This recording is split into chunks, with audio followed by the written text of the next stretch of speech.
C'est pas possible, ne fait pas partie de mon vocabulaire. Alors, il y a un vrai challenge, mais on va y arriver. Et c'est toujours ce qu'on se note en top priorité quand on démarre un projet. Surtout, on n'oublie pas le change, hyper important le change. Jean-Claude Legrand, le DRH de L'Oréal, qui dit moi j'aime bien les feedbacks, mais pas les feedbacks. C'est vrai que parfois ça peut être des feedbacks. Un RRH qui a une offre d'emploi, il doit y regarder à deux fois s'il voit qu'il n'est pas membre du CODIR.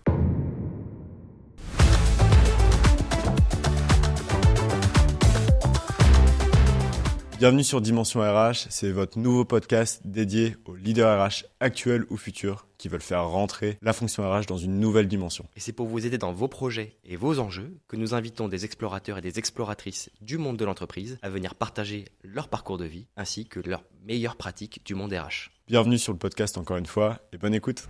Bon Farouja, on est vraiment ravis de t'avoir avec nous pour cet épisode de Dimension RH. Rapidement, on va te laisser te présenter, mais quelques mots quand même. Farouja, t'es DRH chez Engie, t'as un périmètre depuis 37 000 personnes. T'es extrêmement engagé, on en a parlé un petit peu, dans l'inclusion, la digitalisation et la transformation de ce beau métier. T'étais chez Suez, t'étais chez Engie.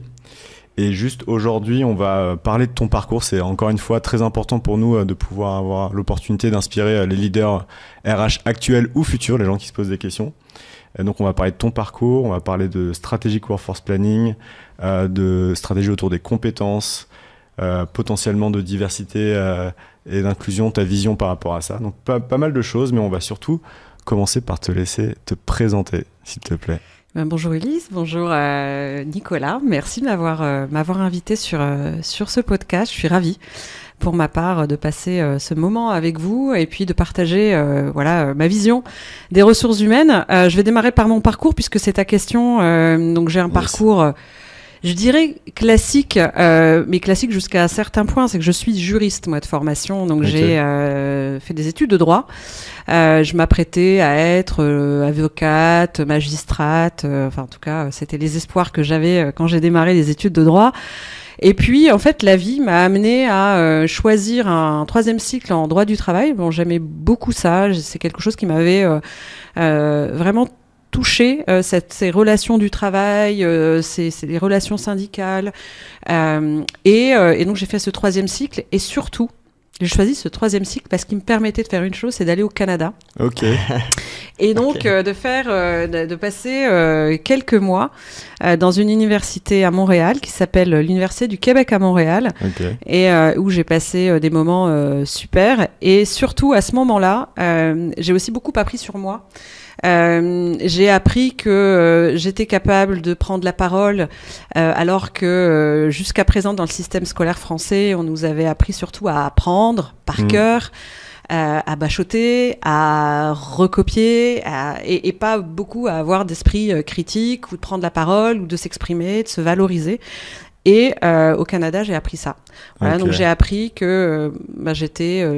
un peu l'égal des profs et que je devais leur apprendre quelque chose aussi et donc les aider dans les recherches et donc ça m'a vraiment ouvert des perspectives, c'est-à-dire qu'au-delà du fait de partir loin, d'apprendre aussi sur sa capacité d'adaptation, ce que j'avais déjà appris par ailleurs tout au long de mon parcours, mais d'en apprendre encore davantage sur sa capacité d'adaptation à une autre culture, à vivre sans ses parents, etc. J'ai aussi appris que finalement ma vraie vie professionnelle, en vrai, et d'ailleurs la première fois que je le dis comme ça, elle a commencé dans cette année-là au Québec. Hyper intéressant. Voilà, parce que j'ai rencontré déjà des gens que j'estimais à un niveau de professionnalisme exceptionnel. Est-ce que tu es passée d'étudiante à pro à ce moment-là, parce que justement tu pouvais aussi partager ton avis. Et donc quand je suis revenue pour soutenir mon mémoire et finaliser, pour avoir mon diplôme, mon troisième cycle, je me sentais déjà un petit peu à part parce que j'étais déjà dans une dynamique de pro et je l'ai appris à ce moment-là. Donc apprendre à synthétiser, à réfléchir, à prendre la parole, à être impactante, etc. Donc ça, c'est vraiment à ce moment-là que je l'ai appris.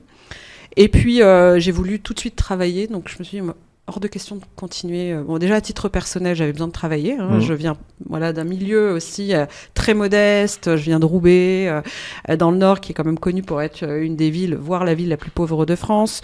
Dans le Nord, d'une famille de parents immigrés algériens. Et donc, moi, mon sujet, c'était plus vite je travaille, mieux je me porte.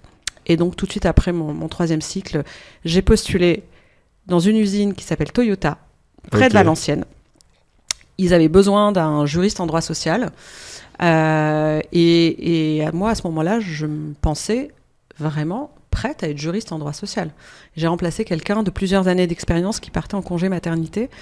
Et j'ai pas du tout eu cette gêne de n'avoir aucune expérience et de me dire, finalement, on va me recaler. J'y suis allée. J'ai eu l'entretien et j'ai été retenue. Et je n'avais pas soutenu mon mémoire. Voilà. C'est pour ça que je dis que je me suis sentie professionnelle, vraiment, avec le Canada, au retour du Canada, parce que j'avais appris des choses et je me suis dit, en fait, si je suis capable de soutenir des arguments face à des étudiants de ce niveau-là qui avaient déjà une vie professionnelle, je suis capable de prendre... T'es pas allé au bout de tes études, c'est ça que tu dis? Si, je suis allée au bout de mes études, j'ai soutenu mon mémoire quand même. Ok, t'as soutenu ton mémoire quand même. Mais t'avais déjà ton CDI ou en tout cas ton premier poste. C'était un CDD à l'époque. CDD de 6 mois, puis d'1 an. Ils m'ont fait une proposition et puis pour d'autres raisons, j'ai choisi de rejoindre le groupe NJ à Bordeaux. Donc j'ai eu cette mobilité-là du Nord à Bordeaux. J'y ai passé 2 ans. Ensuite, je suis arrivée à Paris comme responsable juridique social pour l'ensemble du périmètre de Lyonnaise des Eaux à l'époque, chez Suez. Et là, j'y ai passé quelques années quand même. J'ai eu 2 enfants entre-temps. Et donc, j'avais une fonction qui me permettait aussi de pouvoir avoir mes maternités, de vivre ma vie de jeune mère de famille à ce moment-là. Et les circonstances ont fait que, à un moment donné, je tournais un peu d'une part, je tournais un peu en rond, et puis j'avais envie. En fait, j'avais des fourmis dans les jambes. Et je sentais que j'étais très bonne juriste, opérationnelle, etc. Mais finalement, j'avais des dossiers. Mais c'est comme tout, on conseille, mais tant qu'on n'est pas de l'autre côté, on ne sait pas. Moi, j'avais du mal à me mettre dans la. T'avais envie de mettre en application. J'avais envie de mettre en application. J'avais envie d'être au contact des situations difficiles que vivaient mes interlocuteurs et que j'essayais de leur simplifier au maximum ou de solutionner au maximum. Et donc, j'avais envie de ça. Sauf que j'avais déjà, à cette époque, une envie très claire. Je voulais vraiment être DRH de plein exercice. Et donc, passer de responsable juridique où finalement... vous êtes un super conseil spécialisé à des DRH généralistes d'une entité significative, il y a un pas. Et je l'ai demandé. Et donc, c'est souvent ce que je dis d'ailleurs quand je vois des jeunes femmes. T'as demandé à DRH directement ? Oui. Ok. T'avais quel âge à ce moment-là ? J'avais 30 ans. Voilà. Okay. Et donc, c'est quelque chose... D'ailleurs, quand j'y repense, je me dis c'est quand même sacrément culotté de dire à son responsable hiérarchique, mais en fait, moi, j'ai envie d'un poste de DRH. Alors, je vais rebondir là-dessus, parce que ça nous touche énormément. Pas le choix, là.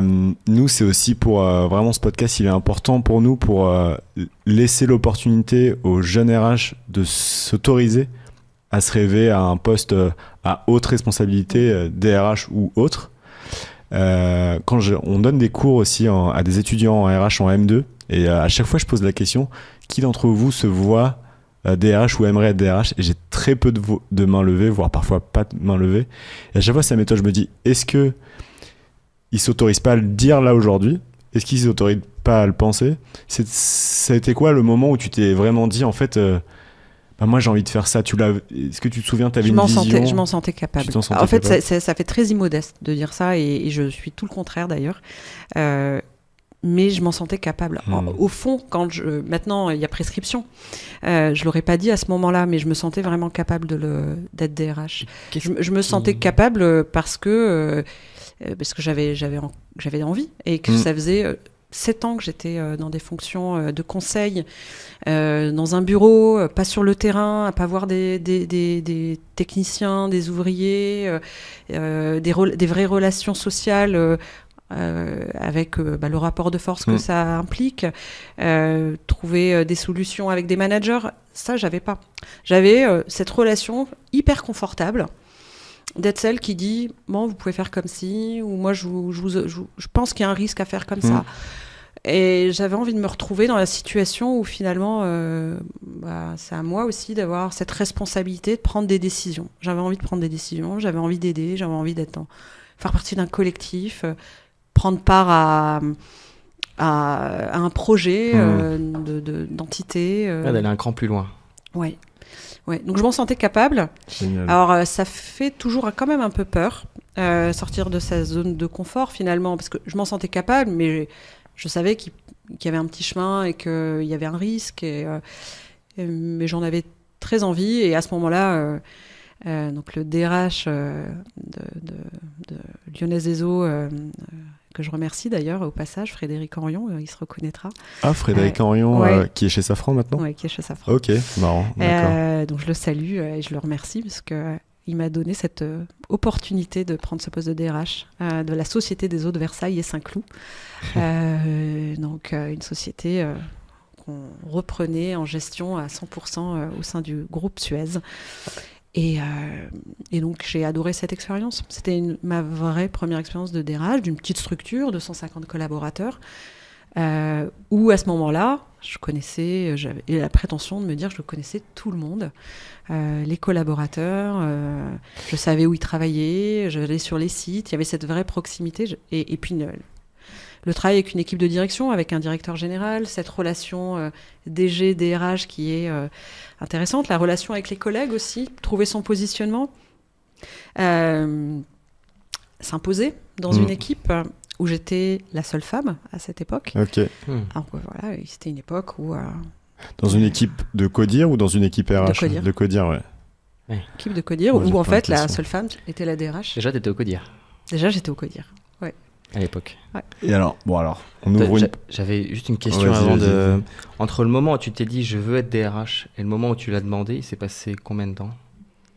Alors je sais plus te dire exactement, mais en fait je me sentais étriquée et je pense que je l'ai pas formulé exactement en ces termes au démarrage. Et j'ai dû commencer à dire que je me sentais prête à un poste de généraliste et puis à un moment donné, en fait j'ai mis les mots. En fait moi j'ai envie d'un poste de DRH. Il fallait que tu te lances. Il fallait que je me lance. Et ça a pris entre le moment où j'ai commencé à être frustrée. Enfin, je suis quelqu'un qui aime avancer assez vite. Ouais. J'aime ce côté un peu impatiente. Et dès que j'ai senti de la frustration, je l'ai exprimée. Okay. Et qu'est-ce qui a fait, à ton avis, qu'il a dit Banco, on va la tenter ? Je te fais confiance. Je sais pas, faudrait lui demander. Je sais pas. Je pense que j'ai une forme de détermination qui fait que, et de sens de l'adaptation qui fait que je pense qu'on se dit que j'y arriverai. Enfin, je pense. Je pense qu'il a dû voir ça. Voilà. Enfin, Génial. j'espère. En tout cas, il faudra... je lui reposerai la question, vous lui reposerez la question quand vous le verrez. Ouais, carrément, on travaille avec Frédéric et l'université de Safran, donc c'est assez drôle. Et ok, c'est fou. Le monde est petit. Génial. Et du coup, maintenant, est-ce que tu peux nous expliquer un peu ton périmètre, tes missions, ce que tu fais aujourd'hui ? Alors aujourd'hui, j'ai un poste de DRH, donc c'est le même nom. Mais alors, ma vie est complètement différente de celle que j'avais quand j'ai pris mes premières fonctions de DRH à l'âge de 30 ans. J'ai une fonction de DRH de ce qu'on appelle une Global Business Unit. Donc, c'est un niveau plus stratégique, moins opérationnel qu'un niveau de DRH d'entité d'un périmètre de 250 ou 500 personnes. Je travaille avec... en matrice, avec à la fois le DRH du groupe, Engie, et l'executive vice president en charge des activités d'énergie infrastructure locale, qui est ma GBU au sein du groupe Engie.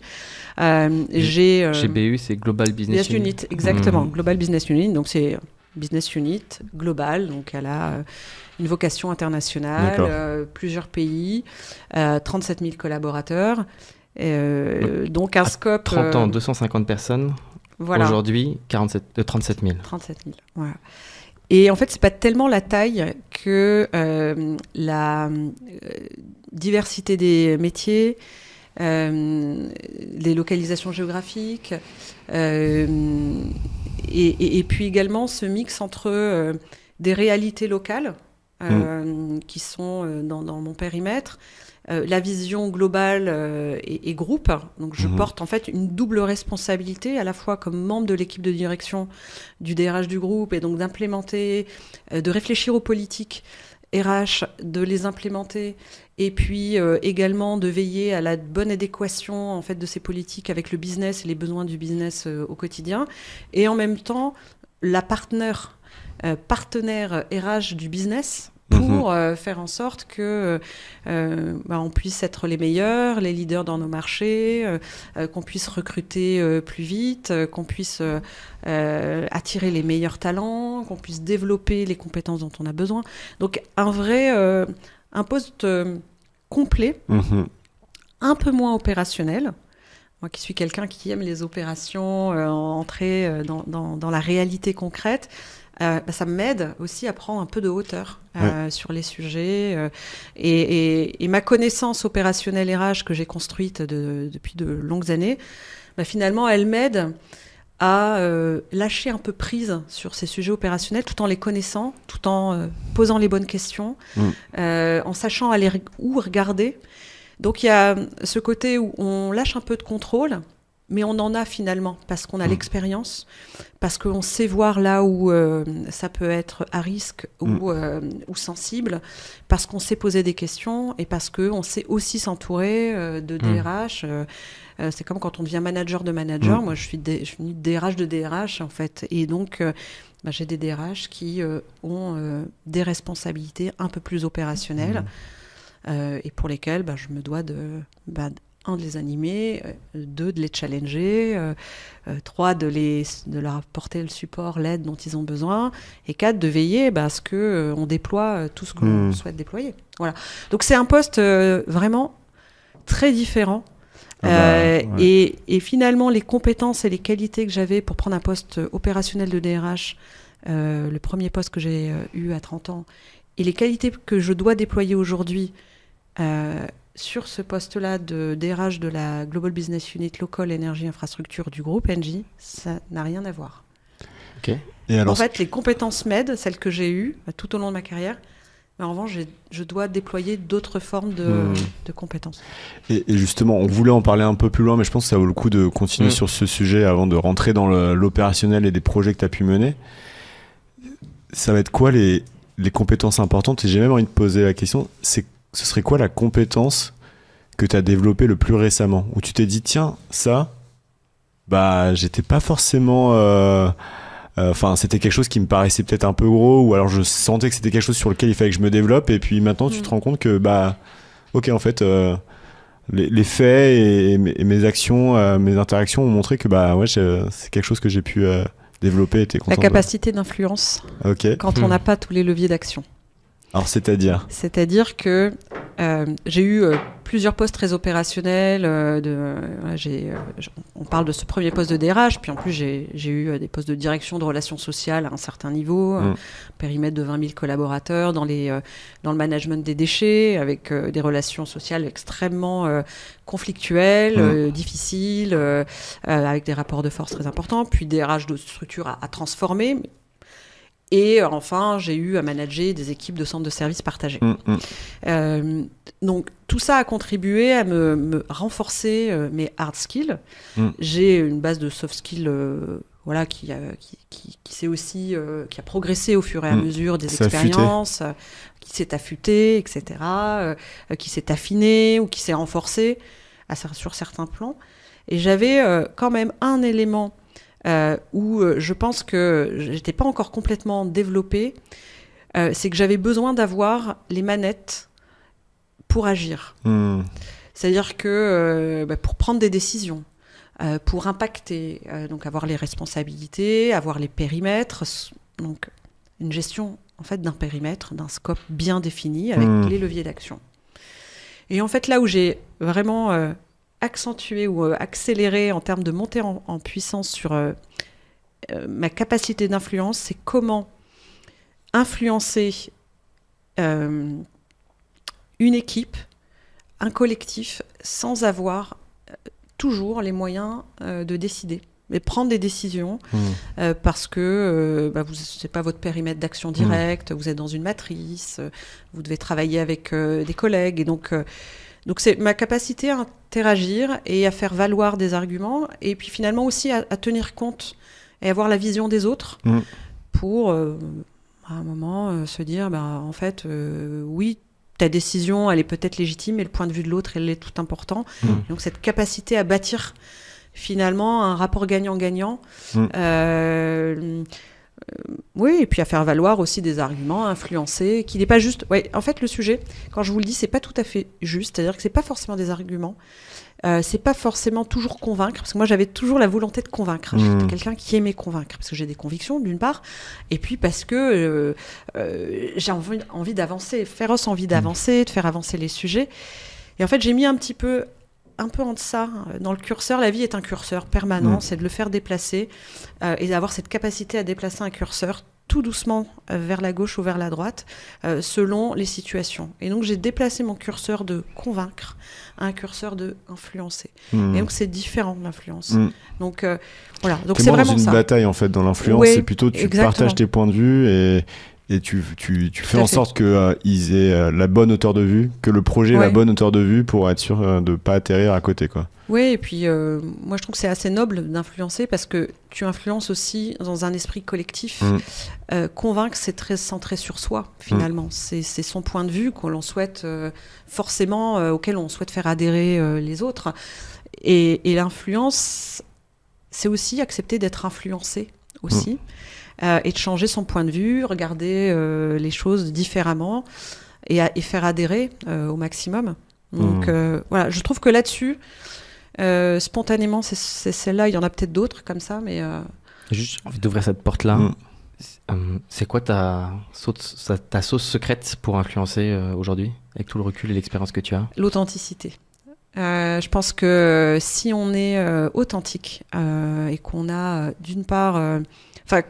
qu'on est orienté vers quelque chose de positif et qu'on arrive à la confiance aussi. L'authenticité et la confiance, générer la confiance, ça permet d'influencer. Sans tomber dans l'émotion, par moment ? Oui, sans tomber dans l'émotion. Après, l'émotion n'est pas quelque chose de rédhibitoire. Moi, je trouve que dire qu'il faut complètement, tout le temps gérer ses émotions, c'est justement assez antinomique avec l'authenticité. Quand on est authentique, parfois on a des émotions. Alors voilà, pas moi qui vais vous dire qu'il ne faut pas gérer ses émotions parce que on a des contextes où on est en fonction et que la personne doit prendre un pas de recul et pas influencer la fonction que je suis, par exemple, de DRH. Mais dire qu'on n'est pas... que les émotions, on arrive toujours à les mettre de côté, c'est complètement faux. Voilà. Mais bien se connaître et savoir quelle émotion nous influence au moment où on interagit avec quelqu'un, c'est très important aussi. Je ne veux pas faire de la psychologie de comptoir, mais c'est vrai que c'est intéressant quand même de savoir ce qui se joue en soi. Et c'est de plus en plus accepté, et nous on le voit aussi dans l'influence. Alors c'est dans d'autres... cercle, on n'est pas DRH pour le coup, mais on travaille avec des DRH et en fait même dans la collaboration pour les projets, le fait de montrer cette émotion, ça fait qu'on va créer un lien qui va faire qu'on va se faire confiance entre collègues ou même entre consultants et DRH ou entre DRH, j'imagine. Et c'est ça aussi, c'est quand la personne peut se livrer qu'on va lui faire pleinement confiance. Si la personne se livre jamais, c'est peut-être aussi un peu plus compliqué. Ok. Et mais se livrer, je me permets là-dessus, Ulysse, c'est pas facile. Moi, j'ai été quand même beaucoup en protection pendant des années. Et c'est assez récent aussi et c'est pour ça que le sujet de l'influence, de l'authenticité pour moi est vraiment quelque chose qui a émergé. C'est finalement laisser se faire confiance à soi et laisser aussi cette petite carapace de protection qu'on se forge pour se protéger de ses propres émotions, se protéger des autres de manière générale. Et ça, je trouve qu'il faut vraiment travailler sur soi aussi là-dessus. Donc je vois beaucoup de personnes aussi qui continuent de se protéger. Et donc l'espace un peu, ce qu'on dit psychological safety, le fait d'avoir un espace de sécurité psychologique, pour moi aussi c'est très important de créer ces espaces de sécurité psychologique pour que les gens baissent un peu la garde, expriment vraiment les choses. Est-ce que tu t'es déjà fait coacher ou former à ça ? Oui. Et moi, je trouve que c'est... Est-ce que j'allais dire, comment tu t'y prends en fait pour apprendre sur toi? Est-ce que tu es coaché? Alors, j'ai été coachée. Et j'ai été coachée. Alors, la première fois, c'est pas forcément toujours simple parce que pendant un moment, c'était assez réservé. Le coaching, d'ailleurs, a pris une tournure beaucoup plus positive. Mais il y a quelques années, c'était quand on était coaché, c'est qu'il y avait quelque chose qui allait pas. Alors que réellement, on coach des gens parce qu'ils ont le potentiel de grandir. On coach des athlètes. Et des athlètes. Et voilà. Et donc, c'est vraiment très positif d'être coaché. Et moi, j'ai été coachée la première fois parce que on me disait, mais peut-être tu devrais être un peu plus politique. Alors, je suis quelqu'un d'assez direct. Et donc, je dis, ça doit venir de mon côté nordiste, parce qu'on dit souvent que les nordistes sont proches de mes collègues belges qui sont aussi très directs. Donc, on se dit souvent, t'es très direct, faudrait arrondir un peu les angles, etc. Donc, on va te coacher pour ça. Et donc, j'étais d'une part hyper ouverte. Très heureuse. Quand tu l'as proposé, tu t'es directement dit je me suis jamais dit une opportunité, et d'ailleurs à chaque fois que je me fais la réflexion qu'il y a quelque chose qui me freine ou sur lequel je n'arrive pas vraiment à identifier si pourquoi en fait, enfin même pas pourquoi mais comment d'ailleurs. En fait, moi, je me fiche du pourquoi. À la rigueur, c'est comment je peux craquer ce truc-là et faire en sorte que ça soit plus un frein et que ça me libère. Oui, je suis heureuse de travailler dessus. Et donc là, ce coaching, ça a été une formidable expérience. Ça m'a appris plein de petits tips pour aussi... j'en suis... Enfin, le côté politique, je ne sais pas si ça parle à tout le monde, mais c'est... En gros, il y a des codes dans les grands groupes. Et donc, ça m'a aidé à les comprendre. Et d'ailleurs, c'est pour ça que j'ai aussi ensuite voulu les transmettre. On y reviendra peut-être sur le volet diversité, inclusion, mais moi d'où je viens, en fait, ces codes-là, je les connaissais pas. Donc ça aussi, c'est quelque chose qui m'a aidé, en fait, ce coaching-là. Quel rôle quand tu as commencé à te faire coacher? J'étais DRH. J'étais DRH d'une structure en transformation et à ce moment-là. DRH, qui était mon responsable hiérarchique supérieur, N+2 à ce moment-là, même N+3 je crois, j'étais encore bien loin d'aujourd'hui, m'avait dit tiens, je te proposerais bien un poste, et j'avais dû le décliner sans autre forme de forme, justement. Et donc ça n'avait pas été bien pris, et on m'avait dit il faudrait que tu sois beaucoup plus politique. Voilà. Et ce genre de code, je les avais pas. Que ça ne se fait pas dans certains milieux de décliner comme ça. Je pense qu'on peut en parler maintenant parce qu'en fait, ça semble être important. Donc, Nicolas m'a fait remarquer que tu avais écrit un livre sur l'apprentissage de ces codes, que tu étais parti, tu l'as cité, de Roubaix, pas forcément avec ces codes-là. Est-ce que tu peux nous en dire un peu plus? Qu'est-ce que tu as appris? C'était quoi le chemin à ce niveau-là? Oui, alors ça m'est venu, c'est en 2016 que j'ai coécrit avec mon collègue Lemjed Bouzekri ce livre qui s'appelle Pas la gueule de l'emploi. Et à ce moment-là, j'avais pas du tout envie de m'exprimer sur ce sujet. Et c'était pour moi, quand j'ai démarré ma carrière, je voulais absolument pas, je voulais être comme tout le monde, qu'on n'identifie aucunement une différence chez moi, même si elle se voyait, mon nom, mon prénom, ma physionomie, d'où je viens, etc. Et sans doute aussi, malgré moi, ma façon d'être, ma façon de m'exprimer, etc. Mais j'avais envie de gommer tout ça et de me fondre et puis de mériter ce que tu dis, c'est que tu voulais pas faire de vagues. Je voulais pas faire de vagues. Voilà. Je voulais passer un peu sous les radars et qu'on se dise pas tiens, elle est différente, etc. Et en discutant avec Lemjed un jour, qui lui est d'origine tunisienne, qui vient d'Aulnay-sous-Bois, moi de Roubaix, mes parents d'origine algérienne. Il fait quoi ce monsieur? Il est DRH aujourd'hui. Ok, D'ailleurs, aussi. on est dans le même groupe. D'accord. Aujourd'hui, on ne l'était pas encore il y a quelques années. Mais Ta capacité d'influence Tu l'as recruté. Je suis pour rien pour le coup. En direct. Il le doit qu'à lui-même. Mais à ce moment-là, donc en discutant, on s'est dit mais qu'est-ce qui fait que plein de nos amis qui étaient tout aussi intelligents, brillants, n'y sont pas arrivés. Qu'est-ce qui fait que nous, on y est, on est là dans ces groupes où on se sentait un peu seul. Quand on se retournait, on était deux. Donc, et on s'est dit qu'il fallait peut-être qu'on transmette ce qu'on avait appris et que c'était peut-être la meilleure chose qu'on ait à faire. Et en fait, ce volet-là de la transmission, parce que je suis quelqu'un qui ne me plaint jamais, je déteste tout ce qui est victimisation, j'aime vraiment pas ça, je suis quelqu'un qui est dans la responsabilisation, qui se dit que chacun peut y arriver, que au mérite, à la force du poignet, on y va, on y arrive. Donc j'avais pas du tout envie d'exprimer quelques formes de victimisation ou de charité, en fait. Donc, c'était pas ça, moi, mon sujet. Mon sujet, c'était de me dire, il y a peut-être des gens qui, aujourd'hui, savent pas que c'est possible.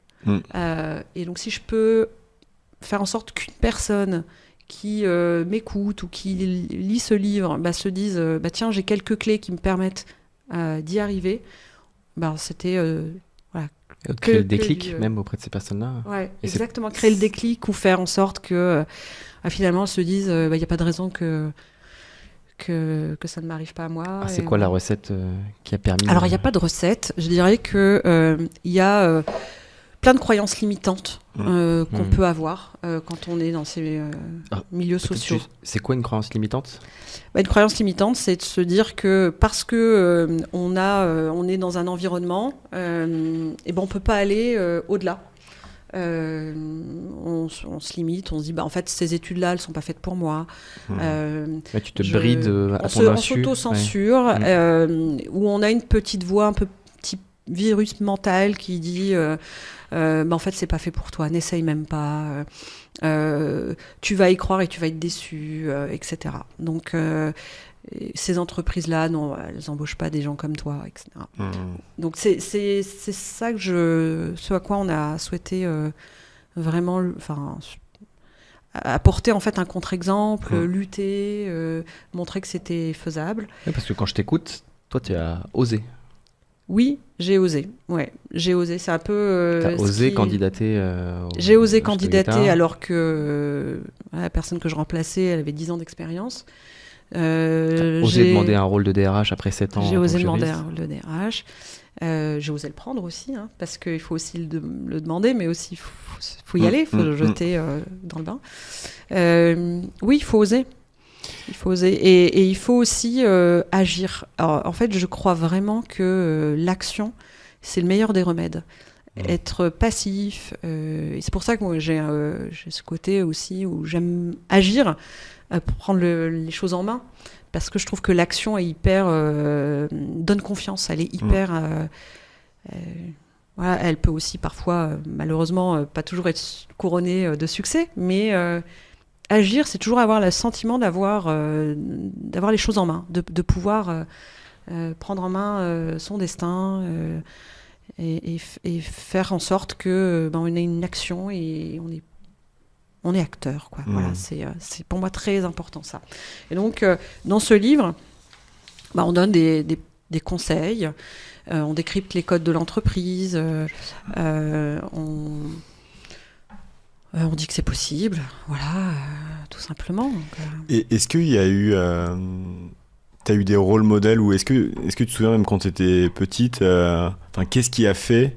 Est-ce que c'est parce que tu es né comme ça ou ça s'est fait tout seul ou alors il y a quelque chose dans ton environnement qui t'a permis d'y croire ou qui t'a montré que c'était possible? Est-ce que tu te souviens d'un événement comme ça? Non, j'ai eu... En fait, beaucoup de rencontres. Il n'y a pas une rencontre ou un rôle modèle. Il y a une somme de rencontres et une somme de petites phrases. Plein de gens vous le diraient, hein, des gens qui ont vécu des parcours comme les miens. C'est ma prof de français de 4e. Ça va être mon prof de philo qui m'a inscrit au concours général de philo, alors que bon, sincèrement, moi-même, déjà, je ne savais pas que ça existait, un concours général de philo, et il me dit, j'étais à Roubaix au lycée à l'époque, il dit, bon, Farouja, tu es la seule élève que j'ai inscrite au concours général de philo, et vraiment, il faut que tu y ailles. Donc, c'est une expérience. Et j'y suis allée. Bon, je n'ai pas eu le concours général de philo, mais quoi qu'il en soit, ça instille en fait une forme de confiance. On dit, mais si ce prof-là me fait confiance, c'est qu'il voit quelque chose que moi, je ne vois pas. Ouais. Donc ça génère de la confiance. Tu vois, c'est une question que j'avais écrite pour la fin, mais en fait je pense que je peux la poser maintenant. C'est mais comment tu fais pour avoir autant d'énergie? J'ai l'impression qu'il y a une flamme à l'intérieur en toi. Je sais pas. Je pense que c'est quelque chose qui s'est nourri de tout. En fait, j'avais beaucoup de frustration. Plus jeune, où j'avais le sentiment que ma vie ne commencerait qu'à partir d'un certain moment, et je pense que du coup il y a quelque chose qui a bouilli là pendant un moment, et en fait maintenant ça ne cesse de s'exprimer en fait en énergie, parce que la vie est super, et qu'il faut prendre tout ce qu'on a pour faire des choses positives, pour aider les autres, hyper intéressant. Et du coup, d'après toi, quand est-ce que tu as fait le pivot? Tu es passé de l'autre côté, tu as commencé à vivre la vie que tu devais vivre? Le Canada. Canada, ouais. Ah oui. C'est pour ça que tu l'as cité tout de suite. Ah oui, pour moi, c'est l'événement marquant. Combien de temps tu es resté là-bas? J'y suis restée 7 mois, 8 mois. Okay. Donc, aller au Canada. Ah oui, aller au Canada. Non, mais vraiment, super. Et j'ai fait tellement d'efforts pour y aller. J'avais pas d'argent, la banque voulait pas il fallait pour les autorités d'immigration fournir la preuve qu'on gagnait suffisamment bien sa vie pour vivre sur place, ce qui n'était pas le cas du tout. Donc maintenant il y a prescription, j'ai dû influencer pour le coup ma banque pour qu'elle me fasse un papier qui n'était pas tout à fait correct pour pouvoir prouver que je pouvais me subvenir à mes besoins là-bas. Donc en fait je me suis tellement battue pour y aller, une fois sur place. Voilà, première grosse victoire de en fait j'aurais pu ne pas y aller. En fait, tout était fait pour que je ne parte pas. Je n'avais pas les moyens de financer quoi que ce soit. J'ai travaillé comme une dingue pour payer mon billet d'avion, mon loyer. D'ailleurs, je suis revenue à un moment donné parce que je pouvais plus, parce que c'est aussi une réalité que une fois qu'on a réussi ça, en fait. Tout est faisable. Quoi. Tout est faisable. La machine était lancée. C'était lancé. Et en fait, c'était vraiment ça le déclencheur. Je ne sais pas si j'étais restée à Roubaix à faire mon train-train quotidien, de prendre mon tramway ou mon métro pour aller à l'université, dans le même schéma mental. En fait, il faut à un moment donné se mettre dans un schéma psychologique et mental différent pour penser différemment, je pense. Voilà. Donc c'est un peu ce qui m'a aidé à penser différemment et à me dire finalement en fait c'est possible, t'as plus de ressources et de capacités que ce que tu crois, en fait tu peux faire mieux, plus loin. C'est vraiment cet élément. Pour moi c'est un moment fondateur. C'est pour ça que ce sujet de diversité et inclusion te tient à cœur et que tu interviens du coup régulièrement sur des tables rondes ou conférences. Oui, ça me tient à cœur. D'une part, on m'invite et j'en suis ravie. Et à chaque fois que j'y vais, c'est un plaisir de m'exprimer. C'est aussi une grande frustration parce que je me rends compte qu'on m'invite depuis des années. Donc ça veut dire qu'on ne progresse pas beaucoup. C'est-à-dire qu'il n'y a pas beaucoup d'autres ambassadeurs de ce sujet-là. Il y en a beaucoup et je pourrais en citer pléthore dans le domaine. Et chacun joue sa partition et fait en sorte d'apporter sa voix. Et on a des voix toutes et tous assez complémentaires. Ouais. Mais je trouve que mon propos, c'était plutôt de dire, finalement, j'aimerais qu'un jour on arrête de m'inviter. Ça voudrait dire qu'il n'y a plus le sujet. C'est vrai qu'on en parle depuis un certain temps. C'est vrai que c'est un sujet en ce moment qui est chamboulé avec un certain président des États-Unis qui fait, on va dire, machine arrière pour rester poli. Comment toi tu vois ce sujet évoluer Moi, je pense que tout ça est assez contextuel, et comme toute révolution, quand il y a une révolution dans le sens de la mixité de genre, dans plus d'égalité des chances, plus de justice sociale, etc. En fait, c'est des révolutions de fond. Et comme dans tout mouvement, entre guillemets, de révolution, il y a des envies de faire des retours en arrière. Ça s'est passé de tout temps. Et donc là, il y a eu en fait ce mouvement qui forcément, quand on est dans une révolution, ça prend un virage assez fort. Et puis il y a des tentatives de retour en arrière. Je crois que comme tout mouvement qui va vers le progrès, en fait, ça ne s'arrêtera pas. Ouais, c'est deux pas en avant, un pas en arrière. Exactement. Voilà, je pense que c'est contextuel. De voir les choses, en fait. je trouve. Parce que on a pu poser la question aussi à d'autres personnes qui le voyaient comme un drame, une fatalité. Un retour en arrière presque définitif en voyant surtout ça, et je trouve que c'est une bonne façon de voir les choses en disant en fait c'est cyclique et il faut après continuer à partager nos convictions, etc. Mais c'est pas non plus on va pouvoir revenir après, on peut être acteur pour montrer qu'en fait ça a de l'importance Exactement. Ok, hyper intéressant. Et sur ce sujet-là de diversité et inclusion, qu'est-ce que tu fais à ton échelle côté NJ? Moi, j'essaye dès que j'ai des collaboratrices, souvent ce sont des femmes, voire des collaborateurs qui viennent me voir en me disant en fait, on aimerait des conseils, est-ce que tu veux bien En fait, j'aime bien jouer un peu le rôle de mentor pour certains.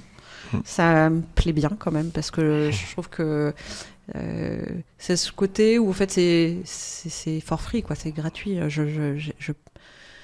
Je perds jamais mon temps déjà avec ces personnes qui viennent me voir et qui me disent en fait j'aimerais des conseils, comment tu as fait toi, là j'ai l'impression que je stagne dans ma carrière, est-ce que voilà. Et donc j'aime bien avoir aussi un peu ce discours de vérité. Là c'est pas du tout la DRH qui vient de voir, je pense que c'est la personne et bien sûr il y a forcément ma fonction aussi dont ils veulent entendre des conseils, mais souvent on finit par parler finalement de manière un peu plus intimiste de nos vies personnelles, quoi, et de ce qui fait que... Donc ça, j'aime bien apporter ça.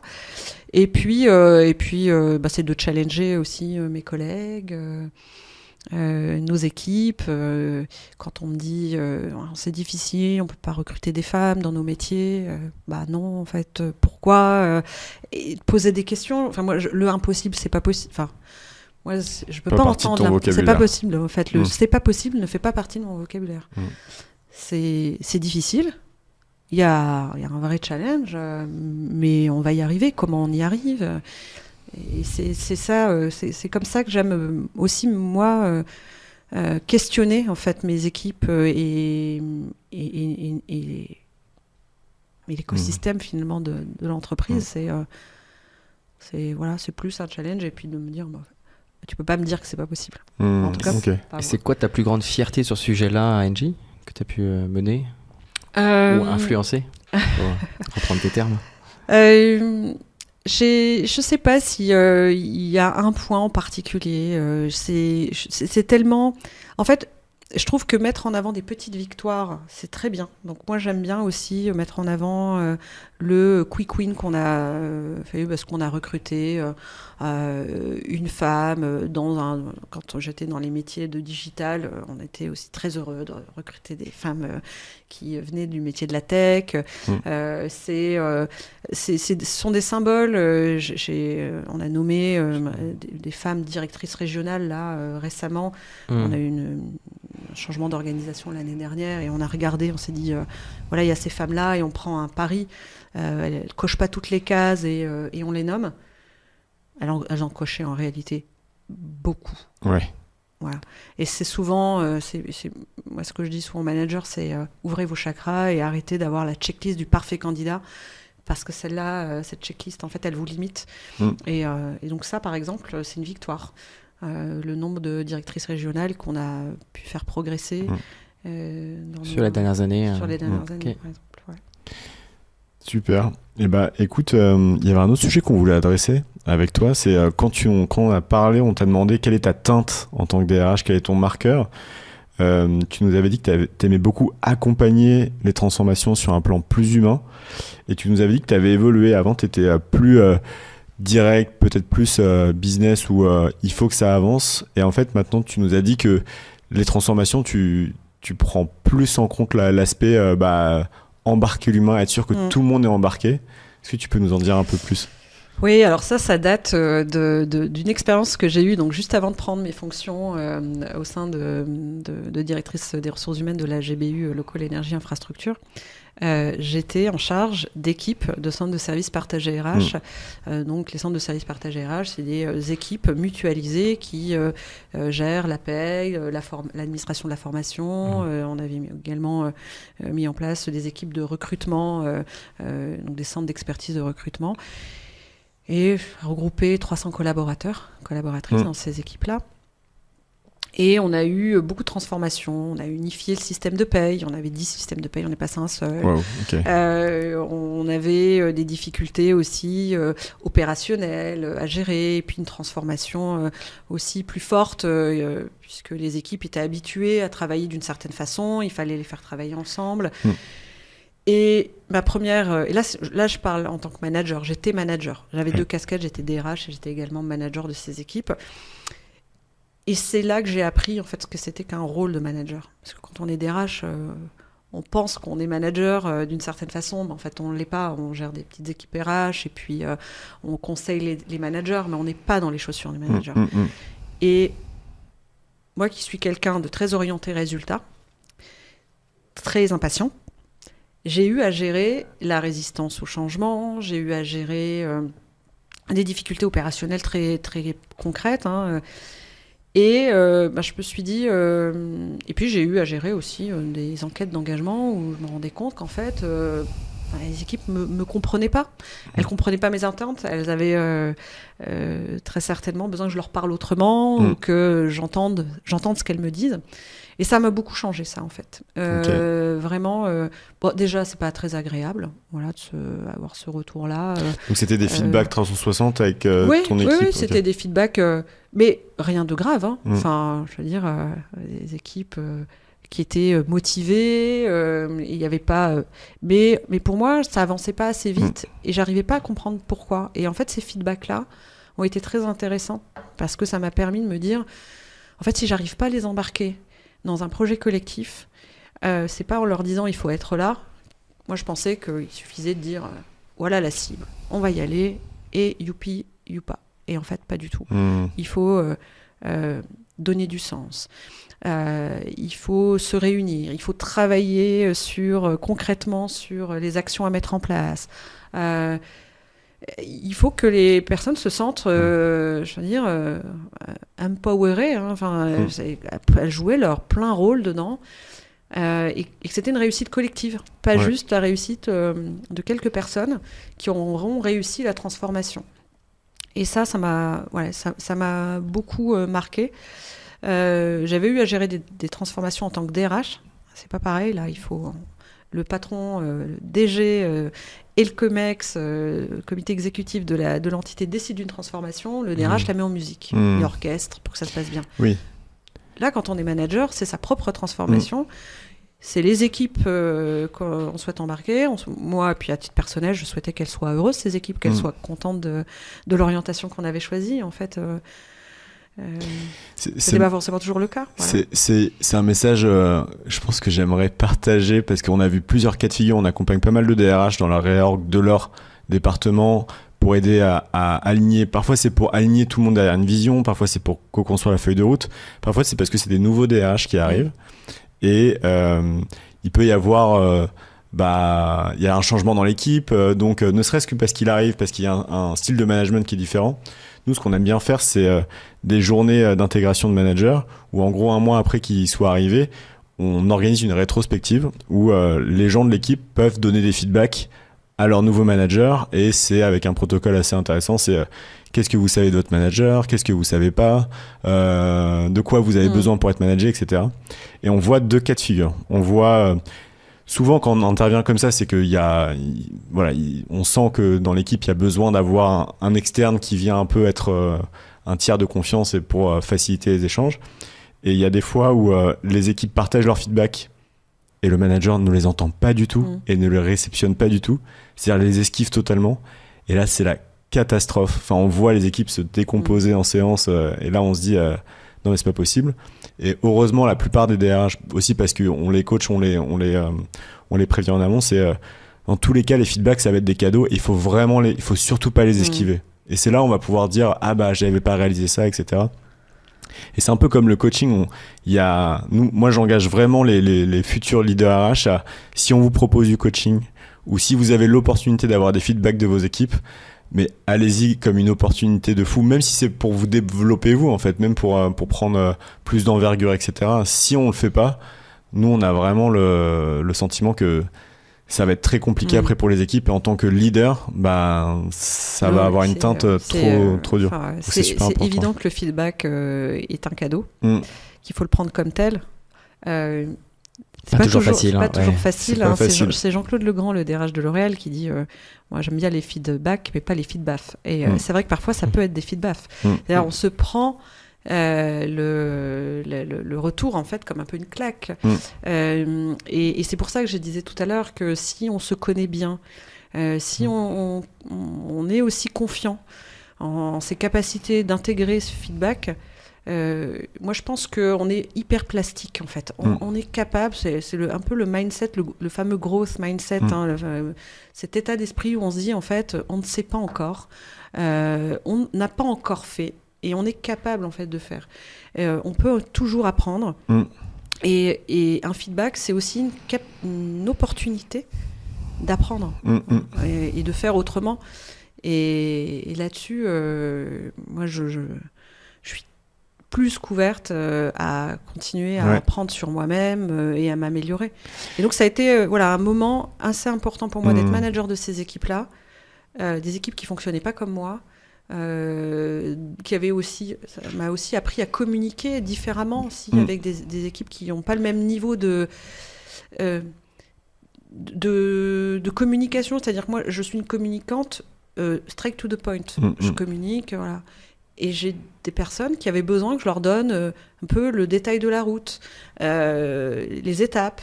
Qu'on s'arrête, qu'on fasse une pause, qu'on se dise allez, on prend soin des autres et donc on se fait des séances. Et ça, moi, ça m'a appris. Parce qu'en fait, je ne me serais pas arrêtée 2 minutes pour me poser, j'avais pas le temps. Et en fait, rétrospectivement, je me dis, dans ma vie, j'ai toujours considéré que j'avais pas le temps. J'avais pas le temps, il fallait aller vite, directement au point d'après. Et finalement, moi, je les remercie parce que mes équipes, ces équipes-là, en fait, il ne faut pas que je dise mes équipes, les équipes de manière générale, les équipes avec lesquelles j'ai eu à travailler, elles m'ont appris à me poser et à me dire, en fait, t'as tout le temps. Enjoy the moment. Prends vraiment... c'est important d'être dans l'instant, de partager, etc. Et pas de penser tout le temps au next step, à la fois. Et ça, voilà, à titre perso, ça m'a appris. Voilà. Et ça m'a permis de mieux gérer aussi les transformations, d'être vraiment ancré dans l'instant, de co-construire... de co-construire ce qu'on peut co-construire, il ne faut pas mentir, il y a plein de moments où on ne peut pas du tout co-construire. Enfin, l'essentiel, c'est d'être clair sur les marges de manœuvre que l'on a, celles qu'on n'a pas. Et voilà. C'est quoi, par exemple, les moments où les choses qui te font dire là, il faut qu'on avance, on n'est pas dans la co-construction ? Moi, des décisions courageuses, en fait. Parfois, il y a un business qui ne marche pas bien, dont on a essayé... par tous les bouts, de le faire fonctionner, on n'y arrive pas, il faut avoir le courage de dire en fait, ce business n'est pas pour nous, il faut qu'on l'arrête, et après c'est dans le comment. Tout se trouve dans le comment. Je vous disais tout à l'heure, moi, le pourquoi. Je me pose plein de questions existentielles, je ne dis pas qu'à un moment donné, je ne me pose jamais les questions de pourquoi, d'où on vient, etc. Mais à un moment donné, le comment est aussi encore plus important, surtout dans la fonction RH. En fait, le pourquoi est important pour donner le sens et dire, voilà, on ne fait pas les choses comme ça parce qu'on a décidé un matin de les faire. Mais ensuite, c'est comment et mettre son énergie dans faire bien, accompagner, prendre soin, mettre l'humanité dans ce que l'on fait. Moi, c'est ça aussi ce qui me motive, en fait. Ce qui me motive au quotidien, c'est comment je vais bien accompagner tous les mouvements. Et on voit, y compris en dehors du monde de l'entreprise, qu'on est percuté de plein fouet tous les jours par... Et encore plus en ce moment, malheureusement, des nouvelles qui, tous les matins, nous font froid dans le dos. Donc, le monde est un monde extrêmement... on est plus vulnérable. Il y a une forme d'imprévu constant, instable. Donc, le comment est très important. Ouais. Dans ce contexte-là. C'est ce qui te permet d'avancer. En fait, c'est ce que je lis. C'est... ok, en fait, le monde bouge et en fait, si on se pose trop longtemps la question, ce qui te permet d'avancer, c'est ce qui te permet de ne pas te prendre de plein fouet tout. C'est ma fameuse action. Il faut être en action. Okay. Pour, on trouve ton biais pour l'action. Ouais, mon biais pour l'action, mon biais pour l'action qui donne la confiance, l'action qui renforce, l'action qui... cohérent. Et justement, moi, je me disais, ça vaut le coup de parler peut-être des compétences. Ouais. De toute façon, depuis le début, on part dans tous les Ouais, mais c'est très bien. C'est la magie. C'est pour ça qu'on adore cet exercice, c'est que vraiment, on se laisse porter par la discussion. On avait une trame pour ceux qui voient la caméra. On avait une super trame. Mais tu nous as dit que une phrase qui nous a marqué, que globalement, on passait d'une guerre des talents à une guerre des compétences. Est-ce que tu peux nous expliquer ce que ça veut dire ? Et après, pourquoi pas le comment derrière tu as pu mettre ça en place Alors, rétrospectivement, j'ai dû vous dire ça quand on a échangé il y a quelques semaines. Je n'utiliserai plus ce mot guerre, en fait, parce que je trouve que dans le contexte, il est pas tout à fait approprié. Je dirais effectivement que on a une forte compétition sur ce marché des talents. C'est indéniable. Alors, les talents...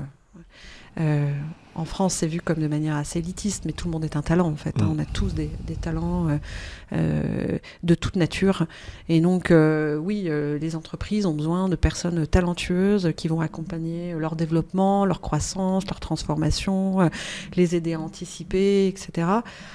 Mais elles ont aussi besoin de compétences dans un monde qui change très vite avec l'intelligence artificielle, l'intelligence artificielle générative,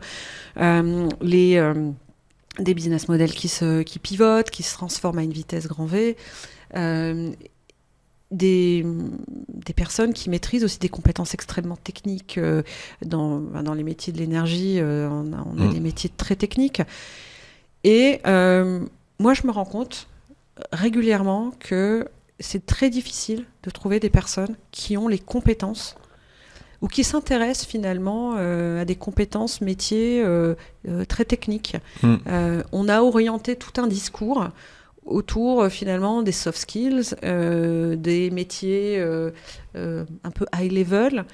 Et quand on se retourne et qu'on se dit nous on a besoin de techniciens pour maintenir des unités de chauffage collectif ou des unités des chaudières biomasse ou travailler à la transition énergétique, à la décarbonation des usages énergétiques, mais il faut des gens qui maîtrisent les technologies, les techniques, et ça on a du mal à trouver dans les territoires.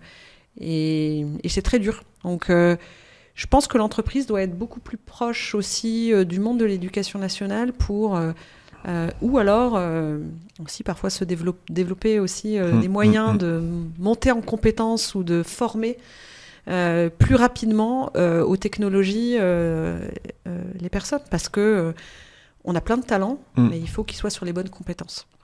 Et ça, j'ai quand même j'ai quand même un sérieux doute sur notre capacité à être réactif et à créer la compétence dont on a besoin. Et de savoir quelles compétences on a en interne, quelles compétences on n'a pas.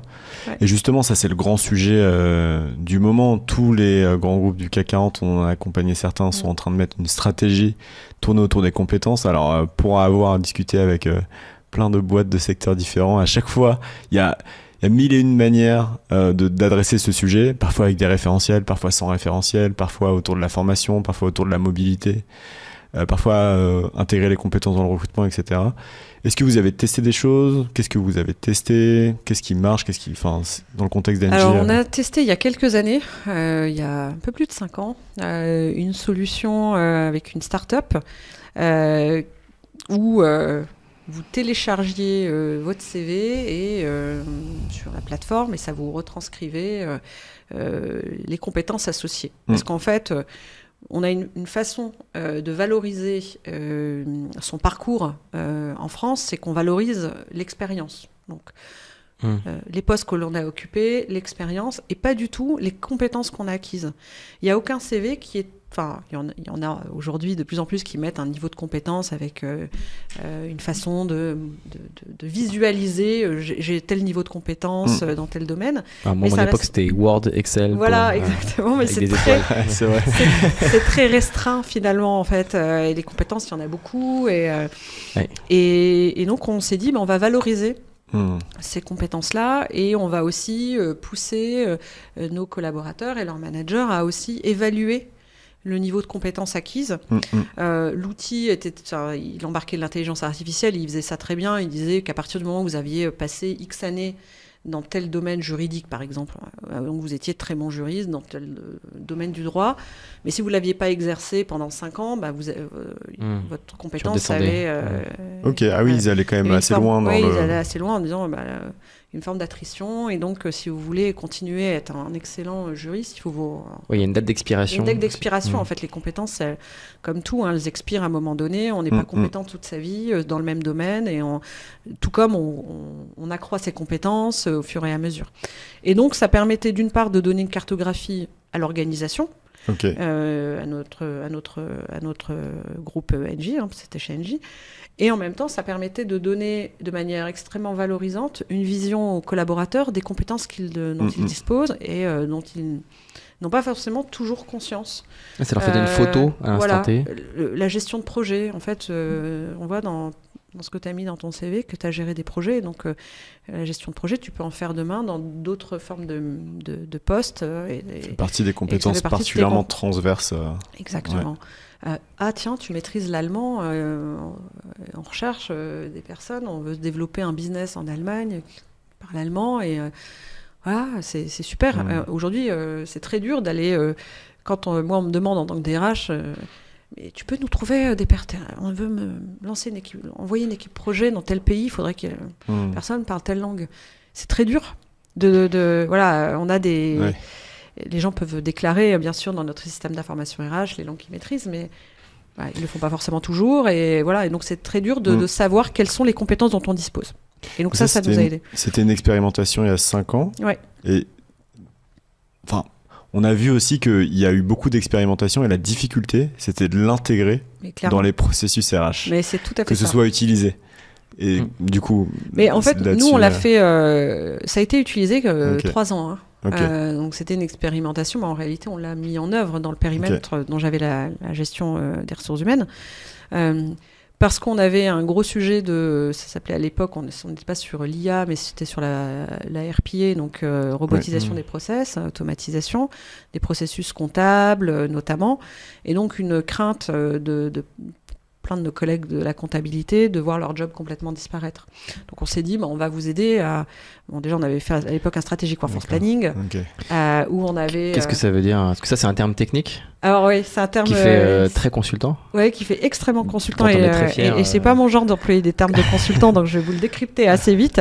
En gros, vous avez... Les entreprises, elles font un exercice récurrent, soit annuel, soit triannuel, c'est ça, triannuel, où elles projettent en fait leur business sur 3 ans, 5 ans, et elles disent, moi, demain, je vais prendre telle part de marché dans tel domaine, où on va déployer telle technologie, etc. Et en fait, en face, elles le font avec des ressources humaines, elles le font avec des gens, des femmes, des hommes qui vont accompagner en fait ce développement du business, l'ambition derrière le business. Ou alors elles vont décider de shifter complètement et de pivoter vers un autre marché et délaisser un marché. Mais dans ce cas, pareil, il faut qu'on ait des implications RH associées et qu'on gère finalement cette nouvelle orientation qui peut avoir des impacts humains.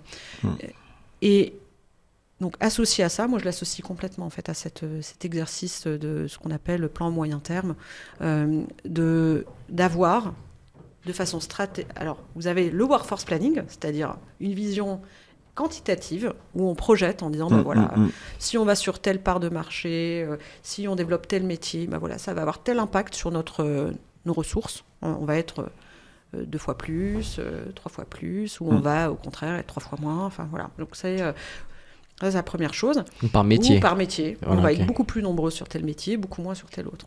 Donc ça, c'est du workforce planning en fait un peu basique. Stratégique. C'est associé à la stratégie du business. C'est le business demain veut être plus digital. Ouais. Voilà.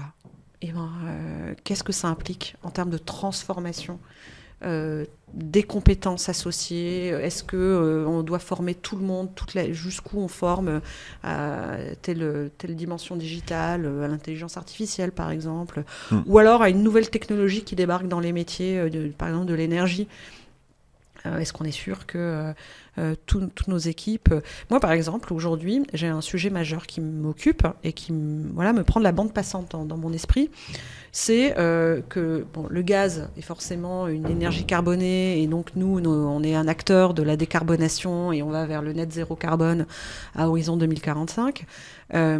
Donc, on va forcément aller vers une juste combinaison de ce qu'on appelle l'électron, donc l'électricité, et la molécule, le gaz. Bon, aujourd'hui, on est beaucoup dans les usages que l'on a chez nos clients, avec du gaz, par exemple, ou la combinaison des deux. Et on voit un mouvement vers l'électricité. Comment j'accompagne ce mouvement vers l'électricité ? Voilà. Et donc ça, c'est d'une entreprise qui vient du gaz, par exemple.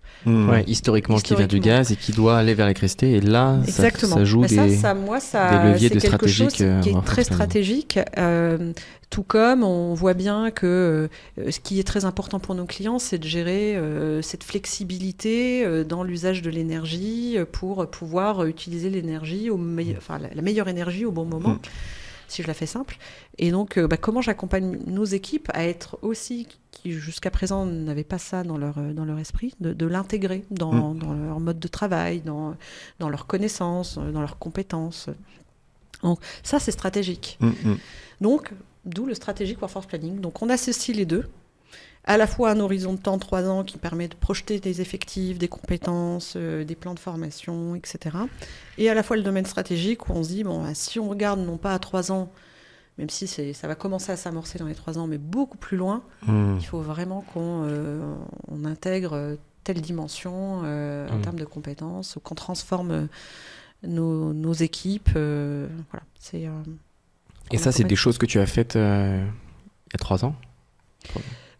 Il y a 3 ans, on a accompagné nos équipes, à démystifier la robotisation des process, 2, à être acteur, donc toujours le sujet d'être acteur. Est-ce qu'on rejoint aussi l'accompagnement au changement, qui était un sujet clé que tu mentionnais tout à l'heure. C'est aussi ces personnes-là qui, en gros, tu leur expliques qu'elles faisaient, une base 100 de travaux, il y en a 60 que vous allez continuer à faire, 40 qu'on va faire par des machines. Oui, et qui sont faites en, 10 minutes, en pleine nuit par un robot, et qui leur permet le matin d'arriver, de pouvoir analyser les comptes plutôt que de les faire, de vérifier des écarts. Et donc ça, quand vous avez des personnes... Ça mène plein de choses derrière. Oui. Ça mène de l'inquiétude, du stress, exactement. Donc, le sujet, c'était d'abord qu'elles comprennent qu'il y a un changement qui est en place, qu'elles vont jouer un nouveau rôle, ces personnes, dans leur métier, que le métier va changer. Donc, on a fait ce travail de stratégie workforce planning, de dire, en fait, le métier va changer. Qu'est-ce que ce métier va devenir demain ? Ce métier de comptable, il va aller vers quoi ? Donc ça, c'est justement sur ce plan de change, parce que j'imagine qu'il y avait un plan de change pour les accompagner en douceur, répondre à leurs questions. Ça a été quoi les moments clés ? Est-ce qu'il y a eu une plénière ? Est-ce qu'il y avait un guide de formation ? Est-ce qu'il y avait une hotline ? Enfin, je ne sais pas si c'était toi et tes équipes qui étaient en charge du plan de change ou si vous y avez participé, mais curieux d'avoir des exemples dont ceux qui nous écoutent vont pouvoir s'inspirer en disant moi aussi j'ai un plan de change à faire. Et je peux m'inspirer des bonnes pratiques de alors le plan de change, c'est toujours ce qu'on se note en top priorité quand on démarre un projet. Non, et surtout, on n'oublie pas le change, hyper important le change. Et en fait, on se laisse déborder.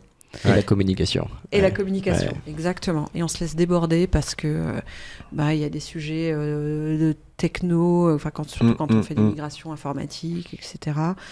et on doit résoudre en fait les problèmes. Et donc on est pompier, on résout les problèmes et l'adoption, le changement, etc. On prend un peu, enfin on laisse un peu, voilà, on y met un peu moins d'attention. C'est souvent la variable d'ajustement. Ouais. On ajuste en fait. Ouais. Et ça, je trouve que c'est juste impossible. Enfin, là, pour le coup, j'utilise impossible. Hein. C'est pas possible en fait. Enfin, Okay. c'est clairement, il faut mettre ce sujet-là en top priorité et on doit dégager du temps pour le faire.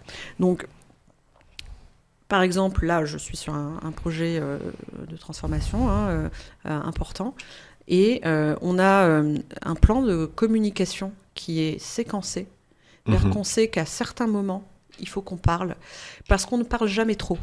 On peut se dire, moi j'ai des managers qui me disent oui mais bon là on les a déjà vus il y a un mois, tu es sûr qu'on a quelque chose à leur dire. En fait on ne va pas toujours voir les gens parce qu'on a quelque chose à leur dire, ils ont aussi peut-être des choses à nous dire, ils ont peut-être des questions à nous poser, et donc on a pris aussi une habitude et moi je le prévois toujours dans les plans de change, de faire un peu des town hall ou des let's talk, des ask me anything, on les appelle comme on veut. Mais finalement, ça consiste en quoi? Parce que town hall, je sais pas si tout le monde town connaît. hall, c'est un peu la place du marché, c'est-à-dire on va sur site, on se déplace, on dit un petit mot d'introduction, et puis après on laisse venir les questions. Okay. Et souvent c'est la première question est la plus difficile à faire venir, mais dès que la première question est posée, en fait les autres arrivent. Tu tires la pelote après. On tire la pelote et finalement on en apprend énormément et les gens repartent très contents. Apaisé en fait. Apaisé, ça y est, on a répondu. En fait, il y a eu des questions qui ont été posées et bon, bien sûr, ça nécessite forcément de se sentir en confiance pour poser les questions. Donc, on peut aussi le faire via des Teams, dans des formats digitaux. Ouais, ce que j'allais te dire, hein, parce que moi, dans les clients que je vois, il y a une saturation des mails. Ouais. Alors, on ne peut plus des mails, on en reçoit des centaines par jour. On parle d'infobésité. C'est quoi les réflexes que toi tu as pour communiquer efficacement et intelligemment? Moi, je trouve que la newsletter et le mail d'info, c'est d'un autre âge en fait. Enfin, moi personnellement, j'ai beaucoup de mal à lire les newsletters, par exemple. C'est quelque chose qui. Je trouve qu'on doit faire plus de place à la proximité et à l'info et à l'échange. En fait, j'ai passé les derniers jours à faire des déplacements dans les territoires. Et du coup, tu reviens en présentiel. Et je reviens en présentiel. On va voir les gens, on leur parle, on leur explique. Et d'ailleurs, c'est assez étonnant parce que moi, on va me poser 2 ou 3 fois la même question et je réponds jamais de la même façon. Par mail, j'aurais répondu une fois de la même façon. Alors que le fond de la réponse est la même, mais la façon d'aborder les sujets, vous vous adaptez au contexte, à la personne qui vous pose la question, à son degré d'anxiété, de stress. Donc, pour moi, la présence et le contact, c'est dans les moments de changement, c'est ce qu'il y a de plus important. Donc, dans un plan de change, on peut pas dire, allez, on envoie une newsletter à telle date, et puis on tiendra informé par mail les collaborateurs. Non, il faut aller leur parler, il faut aller sur place. Quand il y a un changement informatique, il faut aller à côté de la personne et regarder. Ça peut vous paraître étrange que je dise ça en disant que j'ai eu un poste extrêmement stratégique ou finalement. On sait qu'adore l'opérationnel. Voilà. Mais c'est très important en fait. Au contraire, plus on est. Ça fait partie de dans ces l'influence en postes-là, fait quand il y a la DRH qui se déplace pour venir parler d'un sujet important. C'est aussi un témoignage de l'intérêt qu'on porte aux gens. Il y a un sujet quand même, on a mené une étude l'année dernière auprès de DRH, on t'avait pas interviewé d'ailleurs à ce moment-là, mais si on en refait une, on t'appellera. Avec plaisir. Pour voir un peu le futur de la fonction, et il y avait aussi un des éléments où on voulait comprendre les frustrations, et les frustrations de beaucoup de DRH, c'était que leurs équipes étaient sursollicitées. Et souvent, on leur demande de faire le taf qu'ils ont à faire, plus de mener des projets où tu le disais, parfois il y a du paramétrage de la SIRH, il y a du design, voilà. Et après, en plus du change. Et d'innover, et de se connecter avec le business. Exactement. Ouais.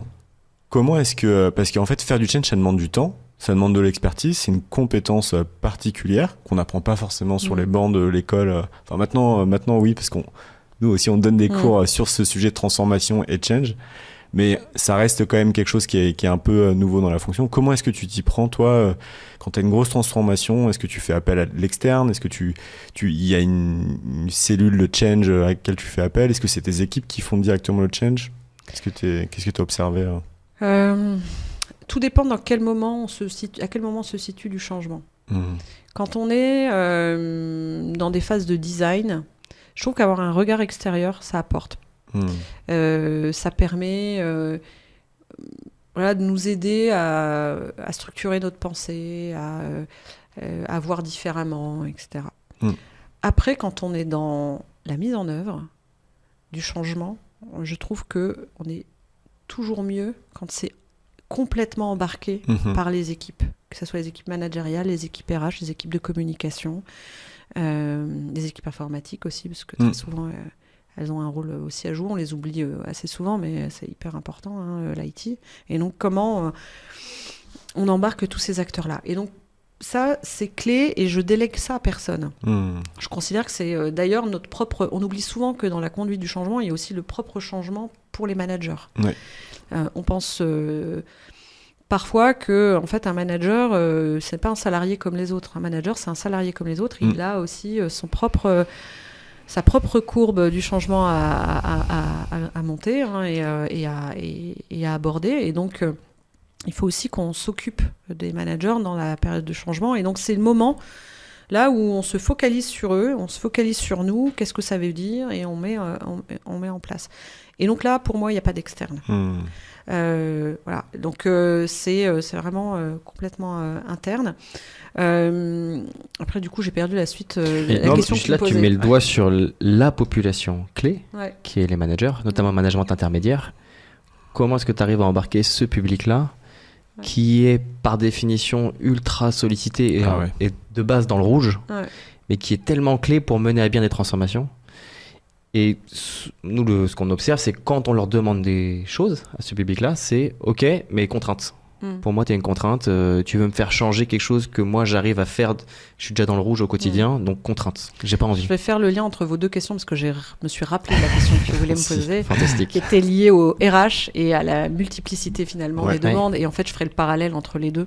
C'est-à-dire qu'un RH, HR Business Partner comme on les appelle aujourd'hui, ou un responsable ressources humaines, il a un interlocuteur qui est le manager, et en fait ils sont pris dans des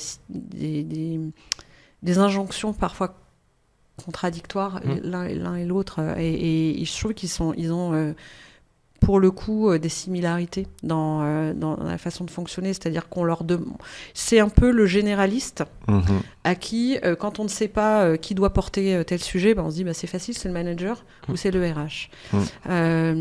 Et je trouve qu'ils trouveront leur réponse dans un meilleur partenariat l'un avec l'autre, parce qu'au final ils ont les mêmes objectifs.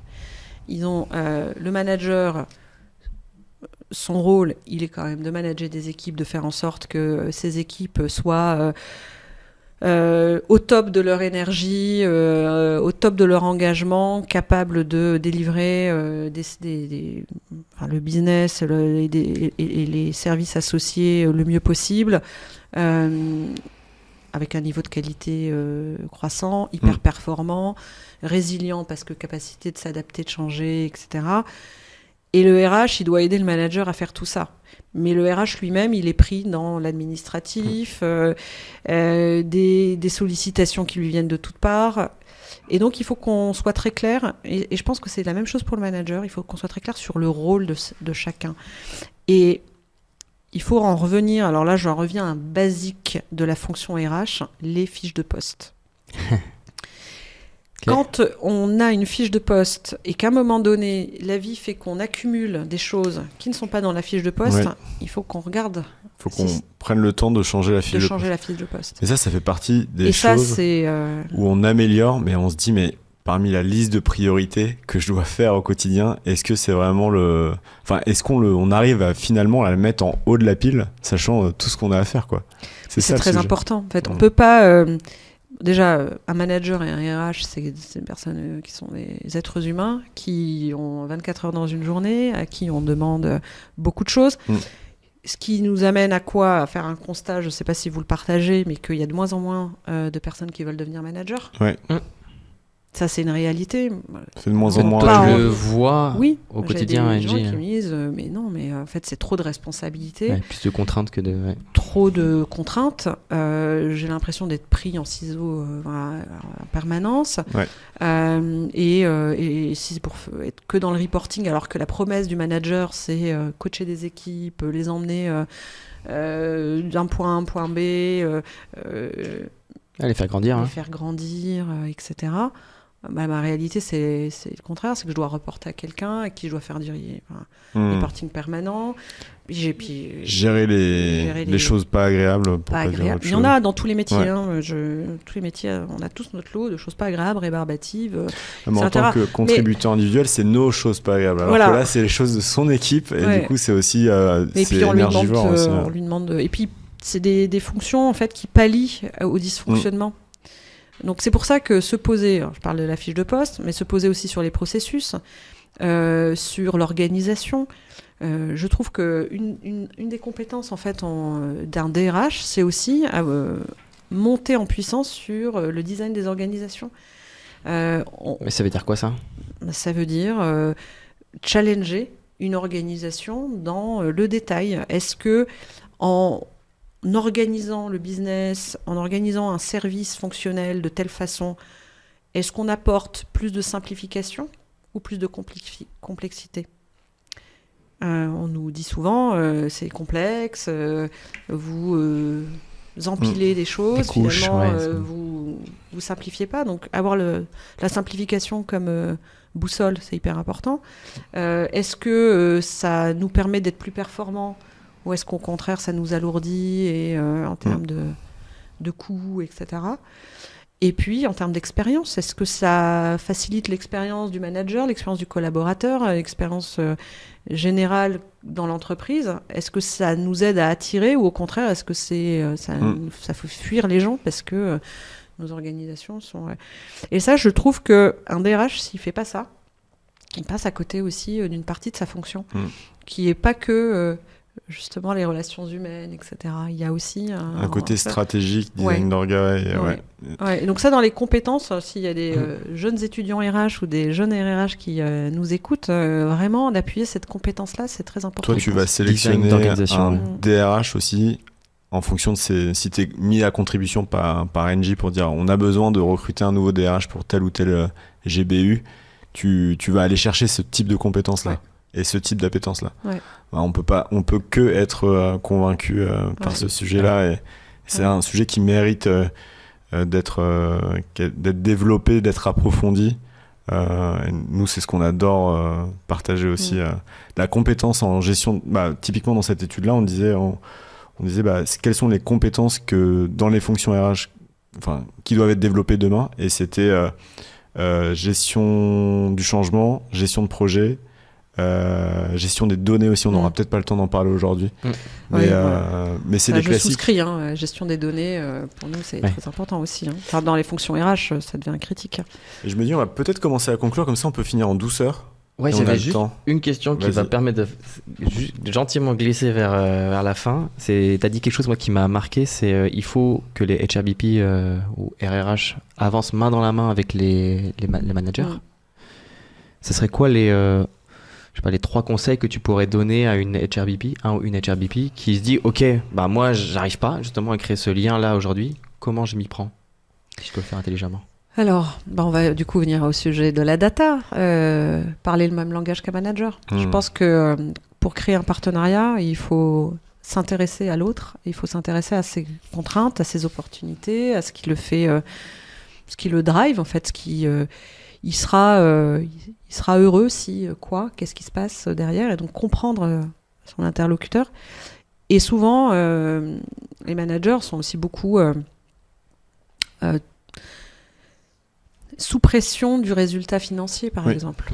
Donc, l'aider et lui parler avec des datas pour lui dire, voilà, moi je vais aussi t'aider, je parle le même langage que toi, et je viens avec des données, et je sais t'expliquer, non pas de manière trop savante, mais vraiment avec un langage que tu comprends, ce que ça veut dire des ressources humaines de manière quantifiée, avec des indicateurs de performance. Parler performance avec un manager, déjà, on entre dans sa sphère d'intérêt. Alors, je fais volontairement... c'est un peu stéréotypé, hein, comme bien sûr qu'il y a des managers qui sont aussi très intéressés par l'humain et qui aiment en parler pendant des heures avec des RH qui aiment ça aussi. Mais avoir une dimension data, moi, me semble importante. Il y a un angle complémentaire qui est sur la partie data, que nous on aime beaucoup mettre en avant, qui est de valoriser le coût à ne pas faire. Parce que souvent c'est dur de valoriser qu'est-ce que ça apporterait comme bénéfice chiffré. Par contre, on sait, avec en plus l'aide du manager qui peut nous remonter de la donnée, si on le fait pas, qu'est-ce que ça je suis entièrement d'accord. Le coût de l'inaction. Moi qui parlais beaucoup de l'action tout à l'heure. Et pardon, je t'ai coupé. Le deuxième sujet, enfin ça d'ailleurs c'est le premier en réalité, je suis passée sur la donnée, mais c'est le business, l'intérêt en fait porté au business. Un HRBP, il peut pas que s'intéresser au RH, il doit s'intéresser au business, il doit s'intéresser à ce qui drive ce manager, avoir cette vision business qui est forte. Et comment il la développe? Il regarde des newsletters? Non, les newsletters on les mettait de côté, on a dit, mais des webinars, il fait en sorte d'être membre du comité de direction, d'être autour de la table quand les sujets quand sont les décisions traités. sont prises. Quand d'être là au moment des revues business, d'être là au moment de l'élaboration du budget, parce qu'on ne peut pas élaborer un budget sans qu'il y ait un RH qui soit présent, parce qu'il y a une dimension forte humaine. Et quand tu dis il faut qu'ils fassent en sorte d'être au CODIR, donc ça veut dire de demander au CODIR et de leur dire en fait je dois être là. En fait c'est ça, ouais. Et d'ailleurs, et je vais me mettre un peu provocatrice là-dessus, un RRH qui a une offre d'emploi, il doit y regarder à 2 fois s'il voit qu'il n'est pas membre du CODIR. Voilà. Il doit demander en entretien comment ça se passe, la gouvernance. Vous êtes mon manager, je suis votre RH, vous organisez des réunions? Bah oui, j'organise des réunions avec le financier, avec le commercial et avec mon patron des opérations. C'est vrai que j'ai rarement vu des RH présentes en et QBR moi où je ou suis. autre. En revue trimestrielle. Je me trouve où, moi, en tant que RH? Et ça, je trouve que ça doit questionner quand même le RH sur... sur le challenge qu'il attend. Est-ce qu'il va se battre pour être au CODIR ou alors est-ce qu'il a pas envie, il a envie d'avoir déjà sa place attitrée. Il peut très bien dire au culot, mais j'ai toujours été dans les comités de direction. En fait, ça se demande complètement et les gens, s'ils refusent ça, là, du coup, ça paraît très bizarre. Là, je pense qu'il y a... Ouais, c'est un indicateur que c'est pas forcément le bon endroit. Du coup, transition. Non, mais je pense, encore une fois, c'est important de pas te mettre en retard, parce qu'à 16h30, tu dois partir, qu'on va directement aller à la conclusion, si ça te va. Ok. Parce que il nous reste plus beaucoup de temps, comme ça on a le temps de finir. Les feux. Okay. Alors je vais commencer par des phrases. Je vais te faire le début de la phrase et je vais te laisser compléter la fin. D'accord. Ok. Et du tac au tac. Ouais. Donc première phrase. Aujourd'hui, les équipes RH ont l'opportunité de prendre la place qui est la leur. Voilà. Au plus haut niveau de l'entreprise. Elles ont l'opportunité de prendre leur place. Voilà. Top. Demain, les DRH seront des connecteurs. Connecteurs entre différents... entre les collaborateurs, le monde extérieur, la société. Voilà, des connecteurs. Okay. Le sujet chaud du moment, c'est... C'est dur à dire. Hein, le sujet chaud du moment... C'est la transformation culturelle, la transformation organisationnelle, la transformation digitale et maintenir une forme de constance dans un environnement qui bouge très vite. Est-ce qu'on a besoin alors plus que de la constance, de la continuité, une forme de trouver quelque chose qui finalement une forme de bouée ou de phare qui nous permet de se dire finalement ce truc-là ne bouge pas. Donc comment je transforme tout en laissant un phare pour l'ensemble du collectif. Ouais. C'est hyper dur en plus. Mon opinion à contre-courant des autres, c'est que... Mon opinion à contre-courant... Alors, il faut dire à ceux qui nous écoutent que c'est pas du tout préparé en avance, donc d'où mon hésitation. J'adore cette question. Elle est hyper dure, un peu. Je détesterais comme la pose. D'ailleurs, c'est quoi la tienne, si je devais te poser la question. Bah, réponds et je réponds après. Comme ça, je prépare. C'est que il faut, à contre-courant des autres, je pense qu'on ne peut pas tout par soi-même. On a besoin des autres. Ok. On peut pas tout faire par soi-même. Et ok. Et ben. Enfin, tout ne repose pas sur soi. Je veux dire, il faut compter sur les autres. Spontanément, du coup, je me suis posé la question aussi. Mais je me suis dit, c'est que il faut vraiment arrêter avec le RH bashing. Ah oui. Parce que j'ai eu une autre vie avant, un côté très tech et digital. Et c'était la norme. Et en fait, ça a tellement apporté, ça rejoint ce que tu disais, en temps beaucoup plus stratégique, et ça a tellement un fort impact dans les organisations qu'il faut vraiment arrêter avec ça. Quoi. Ouais. Moi, si. Hein. Voilà. Faut arrêter de croire que l'IA va tout révolutionner. C'est l'humain qui va tout révolutionner. Voilà. J'aime beaucoup aussi. Ma plus grande leçon dans le monde professionnel, c'est et ben c'est la même que l'avant, c'est que on peut pas tout faire tout seul. Ok.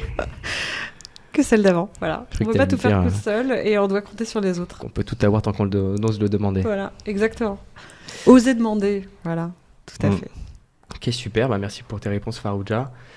Quel est s'il y a un livre que tu offres le plus ou que tu recommandes le plus dernièrement, lequel ça serait Qui n'est pas forcément pur RH, hein. D'accord. Ouais, enfin ça peut, mais c'est quelque chose qui te vient en tête, qui est important, un livre qui est important pour toi. J'en ai plusieurs.